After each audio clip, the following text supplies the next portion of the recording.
Shalom para você, seja bem-vindo. Esse é o canal Verdade Revelada, aqui Neemias Gomes. Prezados, eu estou aqui para apresentar a Escritura para você. E quando nós recebemos uma revelação da Escritura, nós não podemos fugir disso.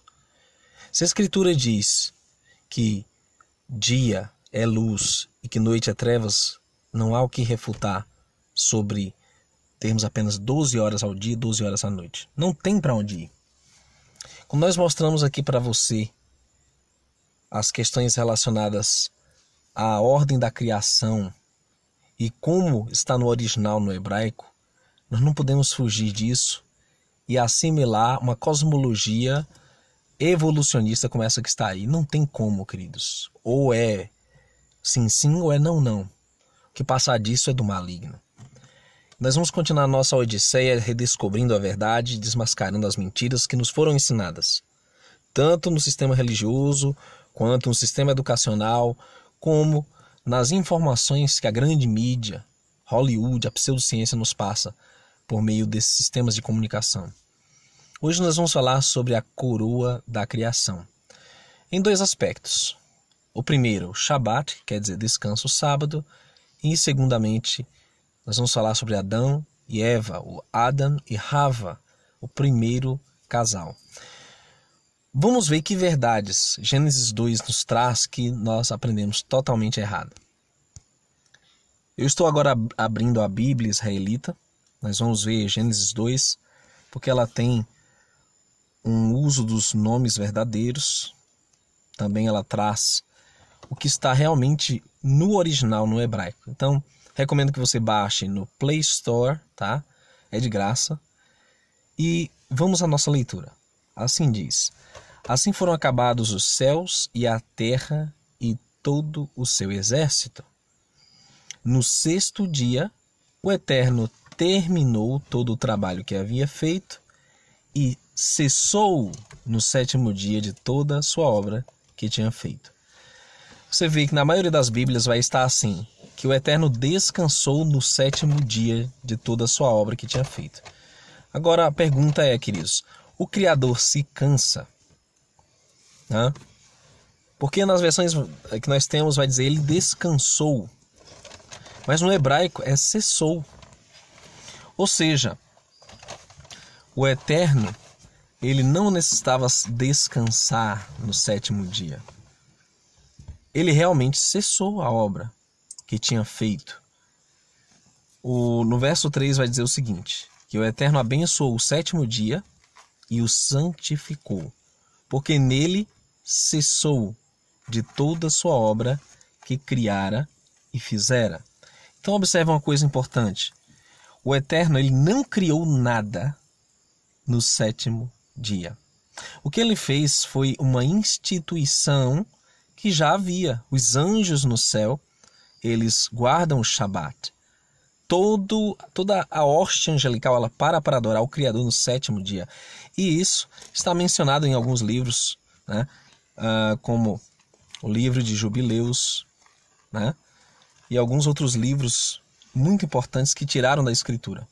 Mas ele então instituiu o Shabat, é um memorial que está relacionado também à criação, não só dos anjos, não só do céu, mas também da terra, ou dos céus, melhor dizendo, plural. Aqui diz, estas são as gerações dos céus e da terra quando foram criados, no dia em que Yahweh, o Eterno, fez a terra e os céus. E de toda planta do campo antes que estivesse na terra, e de toda erva do campo antes de haver brotado. Porque Yahweh, o Eterno, não tinha feito chover sobre a terra, nem havia homem para cultivar a terra. Porém, uma neblina subia da terra e regava toda a superfície da terra. Agora um ponto interessante, porque nos parece que houve assim duas fases de criação. Uma em que não havia homem ainda. Isso você capta nas entrelinhas lendo a versão hebraica. Na nossa versão não existe isso, é uma coisa só. Mas essa é uma revelação que está na Bíblia, na visão hebraica e também em livros que eles chamam apócrifos, mas que é real. E aqui diz assim, Porém, uma neblina subia da terra e regava toda a superfície da terra. Então a água somente brotava, não se precipitava. Yahweh, o Eterno, formou o homem do pó da terra e soprou-lhe nas narinas o fôlego da vida, e o homem tornou-se um ser vivente. Então o Eterno forma o homem do pó da terra e lhe soprou nas narinas o fôlego da vida, e o homem tornou-se um ser vivente. O que é importante observar é o seguinte: o Criador, ele instituiu o Shabat, o sábado. Então o Criador, ele coroou a criação dele no sétimo dia com um presente para o homem, que foi o quê? Ele santificou e abençoou o Shabat, para que isso também abençoasse e santificasse o homem. E o sistema religioso vai dizer o quê? Que o Eterno trabalhou no Shabat, é porque diz que ele criou o mundo em 6 dias. Ou eles vão usar aqui, ó, o texto de Gênesis 2:2, que diz que o Eterno, ele cessou no sétimo dia. Ele diz, olha, ele trabalhou até o sétimo dia, corrompendo o que a Escritura está dizendo. Enfim, se você realmente se ater ao que está aqui, não vai ter dúvida, não vai ter confusão. Aqui diz assim, no verso 8: Yahweh, o Eterno, plantou um jardim na região oriental do Éden e pôs ali o homem que criara. Então veja, o Éden foi uma criação além da criação da terra. Isso aqui está claro nas entrelinhas. E ele pôs ali, nesse local especial, o homem que criara. E Yahweh, o Eterno, fez brotar da terra toda a qualidade de árvores agradáveis à vista e boas para a comida, bem como a árvore da vida no meio do jardim e a árvore do conhecimento do bem e do mal. Uma incógnita que fica na mente de muitas pessoas, e que sim, o sistema religioso vai dizer, ele colocou uma árvore da vida e uma árvore do conhecimento do bem e do mal. Mas por que havia essa árvore do conhecimento do bem e do mal ali na terra? Porque, queridos, o mal havia se precipitado na terra. O mal, ele já havia causado algum desastre antes. É importante entender que a rebelião no céu, o surgimento de Ra-Satã, o adversário, tudo isso já tinha acontecido antes da criação. A criação da terra hoje, como nós existimos, ou melhor, antes da queda do homem, ela era uma restauração, uma tentativa de restaurar aquilo que o mal já tinha começado a fazer. Então você vai entender que esse conflito foi transferido para cá. E quando nós entendemos cosmologia hebraica, nós sabemos que existe as dimensões superiores, as dimensões inferiores. A Terra está no centro de tudo isso e elas estão interligadas por um eixo. E a árvore do bem e do mal, ela estava ali. É multidimensional. Ela tem a sua existência no mundo espiritual e também estava ali no jardim. E saía um rio do Éden para regar o jardim. E dali se dividia e se tornava em 4 braços. O nome do primeiro é Pison. Esse é o que rodeia toda a terra de Avilá, onde há ouro. O ouro dessa terra é bom. Ali há o bdélio, a pedra de berilo.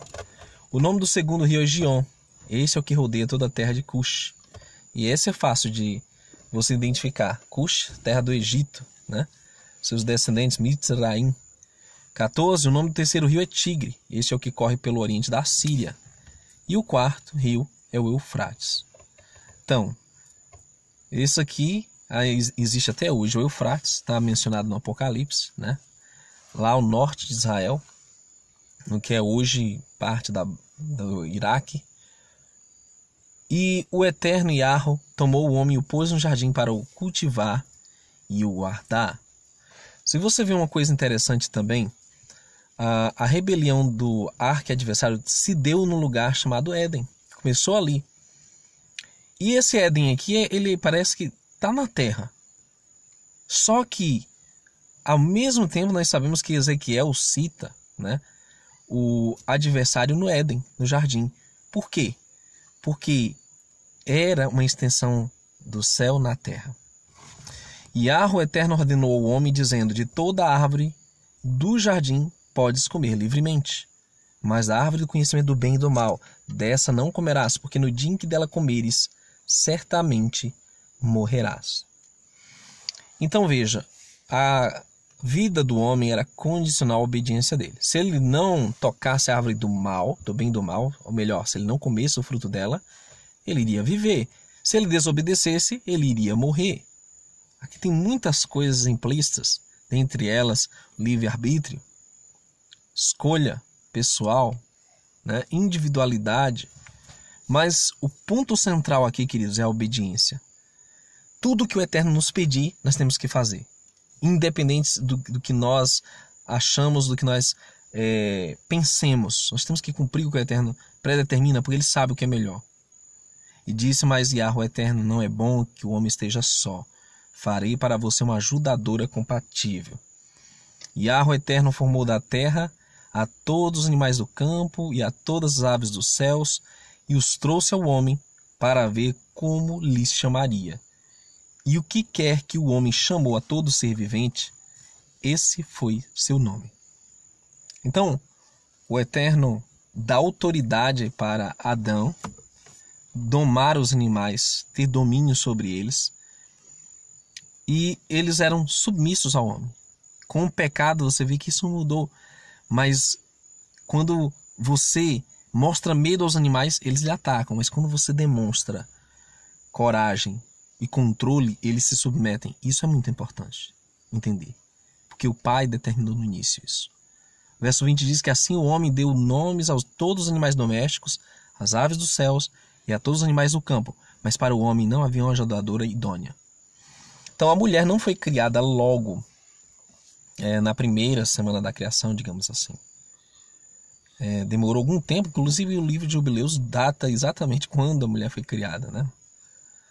Por conseguinte, Yahweh o Eterno fez o homem dormir pesadamente, e esse adormeceu, e retirou-lhe então de um lado e fechou a carne em seu lugar.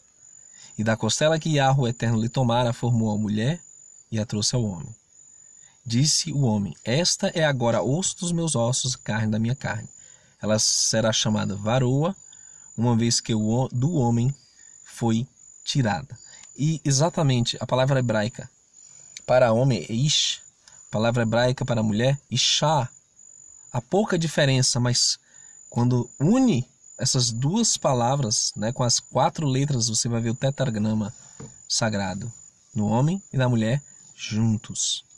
Por conseguinte, o homem deve deixar seu Abba e sua Ima, seu pai e sua mãe, e unir-se à sua mulher, e uma só carne eles serão. E esse é um mistério que a Bíblia fala, né?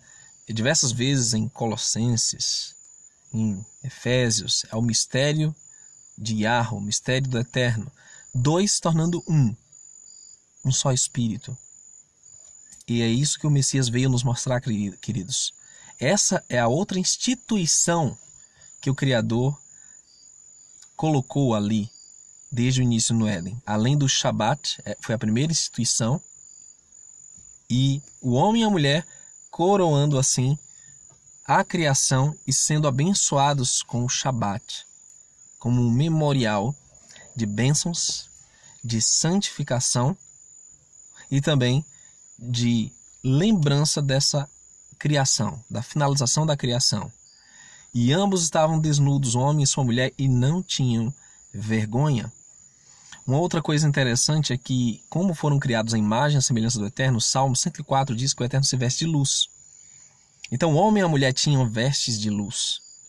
E mais ainda, alguns livros muito interessantes, como o livro de Jubileus, eles vão citar que o homem e a mulher tinham como se fossem pedras brilhantes. Isso é uma coisa interessante porque, normalmente, esses detalhes não são revelados para nós no sistema religioso. Como eu já mostrei para vocês, inclusive indivíduos que ensinam aqui no YouTube, eles vão tentar desmistificar a questão, ou eles vão tentar, na verdade, espiritualizar a questão do descanso no 7º dia, como não sendo uma instituição da criação e não sendo necessário para guardar, porque eles vão dizer que o Criador trabalhou no 7º dia, e não é verdade. Ele cessou a obra. Ele não descansou porque ele não se cansa. E ele não criou nada no sétimo dia. E é isso que a gente capta no hebraico, queridos. Vamos compartilhar essa mensagem. Obrigado. Até o próximo vídeo.